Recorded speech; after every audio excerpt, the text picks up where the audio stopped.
Good afternoon everyone welcome again to all my champions. देखंतु आपनकर जो पुलिस मोटर ट्रांसपोर्ट एग्जाम रहिला तार टॉप एमसीक्यू रो सीरीज आज ठु आरंभ हला लागि समय नष्ट करिबानी। प्रथम क्वेश्चन को आसीबा one nation one FASTag scheme was implemented in the year. देखंतु वन नेशन आ वन फास्टैग स्कीम ता को वर्ष इंप्लीमेंट करा गला बा लागू हला। एटा होची 2019 मसिया लागू हला। क्लियर आपनक मन रे क्वेश्चन उठथिबो जे सर फास्टैग ता कोन। देखंतु फास्टैग ता होची गोटे कोन ना गोटे रेडियो फ्रिक्वेंसी आइडेंटिफिकेशन टैग आपन कहि परिबे हला कि आगे कोन होतला जेहेतु फास्टैग आसी नथिला सब एनालॉग उपाय रे कोन होतला ना पैसा अदा करथिले टोल वाला।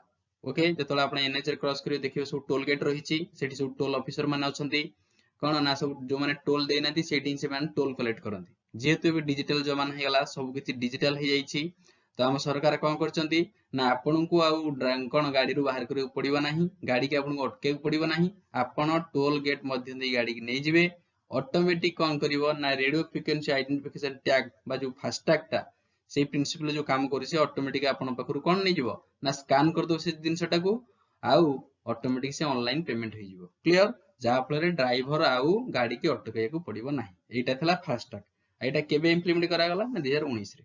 नेक्स्ट आसंतु who is currently the road and transport minister of India. Bharat रो कोन ना परिवहन आउ कोन ना मार्ग एवं परिवहन मिनिस्टर की अछंती मन रखिबे नितिन गडकरी अछंती। Clear option C of right answer. Vibhuti Bhushan Jena ये किए अछंती ना ये ओडिसा रो कोन ना ट्रांसपोर्ट मिनिस्टर हला कि ट्रांसपोर्ट आ कॉमर्स मिनिस्टर हला ओडिसा रो ट्रांसपोर्ट एंड कॉमर्स मिनिस्टर किए अछंती ना विभूति भूषण जेना। क्लियर सला पृथ्वीराज हरिचंदन को दायित्व रे अछंती ओडिसा सरकारनकर मन रखिबे लॉ हला वर्क डिपार्टमेंट हला एक्साइज डिपार्टमेंट हला ये सब डिपार्टमेंट रो मंत्री अछंती किए ना पृथ्वीराज हरिचंदन। क्लियर नेक्स्ट आसंतु FASTag is valid for how many years पचारि जे गोटे फास्टैग ता केते वर्ष जाय वैलिड मन रखिबेडा 5 वर्ष जाय आर वैधता रहिछि। नेक्स्ट आसंतु which is the longest national highway in India. एमान मध्यरु भारतर कोउठा होची लॉन्गेस्ट नेशनल हाईवे सेटा होची एनएच 44 नेशनल हाईवे 44 होची भारतर सबुटु लंबा नेशनल हाईवे। क्वेश्चन उठिबो जे काहा काहा को जोडुची ताहाले मन रखिबो ये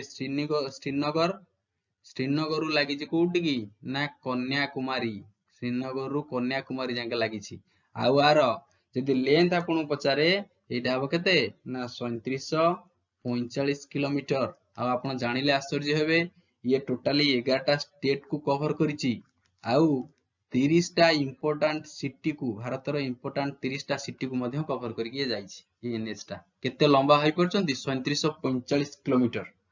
नेक्स्ट यदि पचारे शॉर्टेस्ट एनएच कोउटा हला कि शॉर्टेस्ट नेशनल हाईवे इंडिया रो कोउटा ना नेशनल हाईवे 548 आवार लेंथ रे केते ना लगभग 5 किलोमीटर। क्लियर एटा कोउटी अछि यदि पचारे एटा अछि हमर महाराष्ट्र रे। ओके बिजू एक्सप्रेस हाईवे एटा होची ओडिसा रो सबटु लंबा कोन ना रोड रे। नेक्स्ट आसंतु who is currently the chairman of NHAI. प्रथमतः एनएचएआई रो कोन ना फुल फॉर्म रे परीक्षा आसी पारे। एनएचएआई होची कोन ना national highway authority of India NHAI आर करंट टाइम चेयरमैन नुआ हिचंदी किए ना संतोष कुमार यादव तेणु ऑप्शन बी हब राइट आंसर। संजय मालहोत्रा किए ना ये हमर 26 तम गवर्नर हिचंती कहार ना आरबीआई रो रिजर्व बैंक ऑफ इंडिया रो 26 तम गवर्नर होचंती संजय मालहोत्रा। आ पूर्वरु 25 तम गवर्नर थिले किए ना शक्तिकांत दास।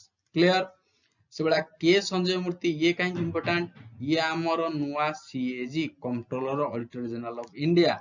ओके आउ controller auditor general of India हो गोटे संवैधानिक बॉडी जार आर्टिकल 148। ओके नेक्स्ट आसंतु minimum age required for LMV licence in India. देखंतु लाइसेंस एलएमवी गोटा अछि आ गोटा अछि एचएमवी। एलएमवी कहले कोन ना लाइट मोटर व्हीकल। ओके आ एचएमवी होची कोन हेवी मोटर व्हीकल।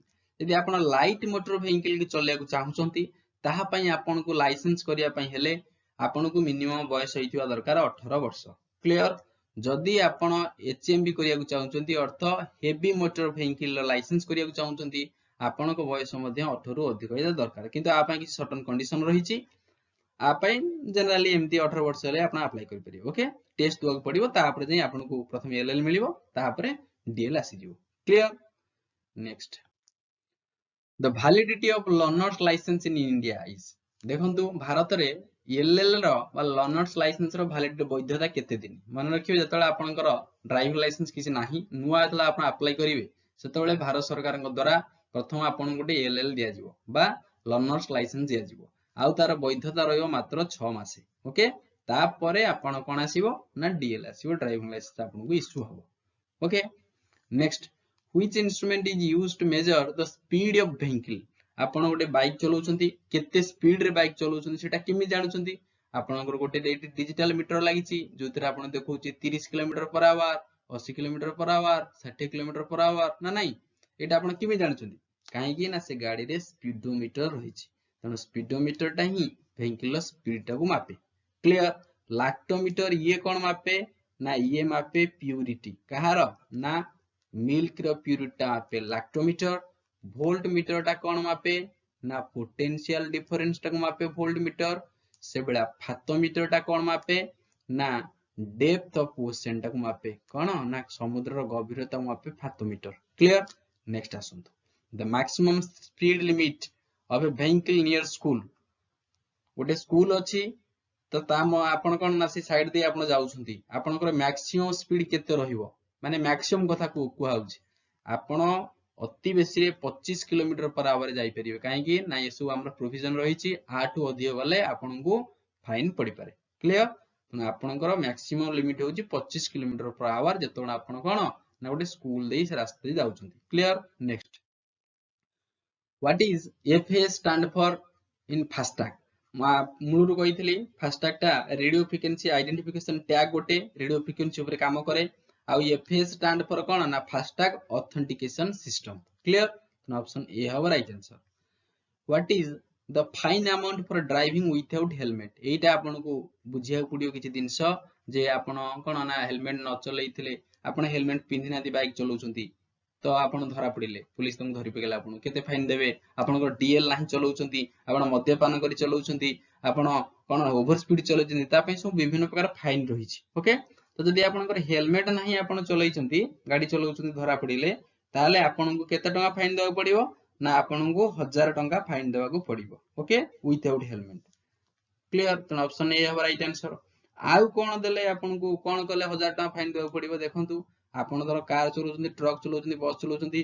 आपण कोन नगै नाथि ना सीट बेल्ट नगै नाहंती तो ता पई मध्ये 1000 टका आपनको फाइन भरिया को पड़िबो क्लियर 5000 टका को क्षेत्र रे आपनको अदा कर दियो फाइन ना जदि आपनकर लाइसेंस नाही हैला डीएल नाही बा ड्राइविंग लाइसेंस नाही आपण गाड़ी चलैछंती प्रथम थर जे धरा पड़छंती 5000 फाइन देबे जे द्वितीय थर धरा पइले 10000 टका फाइन देबे क्लियर जदि सेम मिस्टेक ला दी थर हला क्लियर से बेला आउ कोन हबो ना जदि आपण कोन करछंती ना आपनकर बाइक रो इंश्योरेंस नाही हैला कि इनवैलिड इंश्योरेंस रे आपण बाइक चलाउछंती ताहाले जदि आपण धरा पड़ले 2000 टका फाइन देबा पड़िबो ओके आउ जदि सेकंड टाइम धरा पड़िले आपण कोन देबे ना सेही 2000 टका देबे आउ थरे ओके तो जदि देखंतु आ गोटा पड़े कोन ना ये तो गला हेलमेट नाही लाइसेंस नाही आ गोटे ओवर स्पीड पई किछ लाइसेंस देउ पड़े ना नाही माने भरियो पड़े फाइन आपण तो एलएमवी लोक माने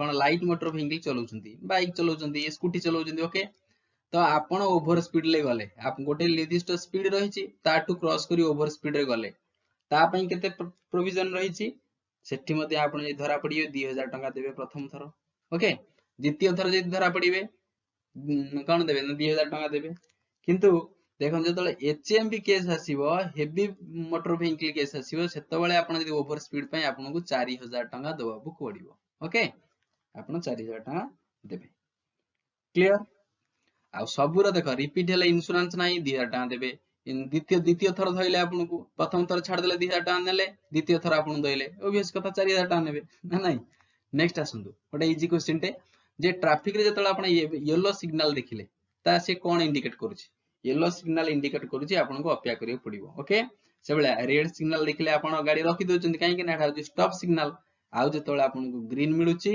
तो आपन को जेबे जीवा पड़िबो clear next What does a zebra crossing in the traffic indicate? ଆପଣ ଯେତେବେଳେ ଟ୍ରାଫିକ ରେ ଯାଉଥିବେ ଦେଖିବେ ଗୋଟେ ଗୋଟେ ଜାଗାରେ ଏମିତି ଏମିତି ହେଇଥିବ, ଏମିତି ରାସ୍ତା ହେଇଥିବ, ଏଠି ଗୋଟେ ରାସ୍ତା, ଏଠି ଗୋଟେ ରାସ୍ତା, ଏମିତି ଯାଇଥିବ, ରାସ୍ତା ମଝିରେ ଏମିତି ହେଇଥିବ ହେଇ ହେଲା। ଜେବ୍ରା କ୍ରସିଂ ମୁଁ ଯାହା କହୁଛି ଆପଣ ବୁଝିପାରୁଥିବେ। ତ ଏଠି ଆପଣ କଣ କରୁଛନ୍ତି ନା ଗାଡି ନେଇକି ଛିଡା ହେଇଛନ୍ତି, ଏଠି ସବୁ ଗାଡି ନେଇକି ଛିଡା ହେଇଛନ୍ତି, ତ ଏଇଟା ଜେବ୍ରା କ୍ରସିଂ ମଝିରେ ପଡିଗଲା। ଏଇଟା ଜେବ୍ରା କ୍ରସିଂ ଆକ୍ଚୁଆଲି କଣ ସେ ପଚାରିଛି, ମନେ ରଖିବେ। ଏଇଟା ହଉଛି କଣ ନା ଯୋଉ ଲୋକମାନେ ଚାଲି ଚାଲି ଯିବାକୁ ଚାହୁଁଛନ୍ତି ଟ୍ରାଫିକ ମଝିରେ, ସେଇଥିପାଇଁ ଜେବ୍ରା କ୍ରସିଂ ରହିଛି। ଓକେ, ଯେତେବେଳେ ଟ୍ରାଫିକ ରେଡ୍ ହେଇଯାଏ ଲୋକମାନେ ଏଇପଟେ ଦେଇ ଆପଣ ଯାଇପାରିବେ। କ୍ଲିୟର? ଏଟା ହଉଛି କଣ ନା ପାଥ, କଣ ପିପୁଲ କ୍ୟାନ ୱାକ୍ ଆକ୍ରସ୍, ଆ ମଧ୍ୟ ଦେଇ ଲୋକମାନେ ଯିବା ପାଇଁ ସେଟା ଜେବ୍ରା କ୍ରସିଂ କୁହାଯାଏ। Clear? Next, what does this symbol indicates? ଏଇ ସିମ୍ବଲ ଟା କଣ ଇଣ୍ଡିକେଟ କରୁଛି? ମନେ ରଖିବେ, ଇଏ ସିମ୍ବଲ ଟା ଇଣ୍ଡିକେଟ କରୁଛି ଯେ ଆଗରେ ଗୋଟେ ନାରୋ ବ୍ରିଜ ଅଛି, ଆପଣ ଗାଡି ଧୀରେ ଚଲାନ୍ତୁ। ଓକେ, ଅଣଓସାରିଆ ଗୋଟେ ପୋଲ ରହିଛି, ଆପଣ ଗାଡି ଧୀରେ ଧୀରେ ଚଲାନ୍ତୁ। Next question, what does this symbol indicate?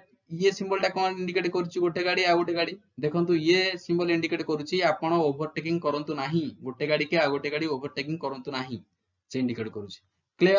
ତ ଇଏ ଥିଲା ଆପଣଙ୍କର ବଛା ବଛା ଏମସିକ୍ୟୁ ପିଏମଟି ପାଇଁ ସ୍ପେଶାଲି। ତ ଆଜିର ପ୍ରଥମ କ୍ଲାସ କେମିତି ଲାଗିଲା କମେଣ୍ଟ କରି କହିବ, ଲାଇକ୍ କରିବ, ଆଉ ସାଙ୍ଗମାନଙ୍କ ସହିତ ଚ୍ୟାନେଲ ନିଶ୍ଚିତ ସବସ୍କ୍ରାଇବ କରିବେ। ଓକେ, ଆଉ ସେୟାର କରିବେ ସାଙ୍ଗମାନଙ୍କୁ। ଧନ୍ୟବାଦ। ଗଡ ବ୍ଲେସ ୟୁ ଅଲ୍।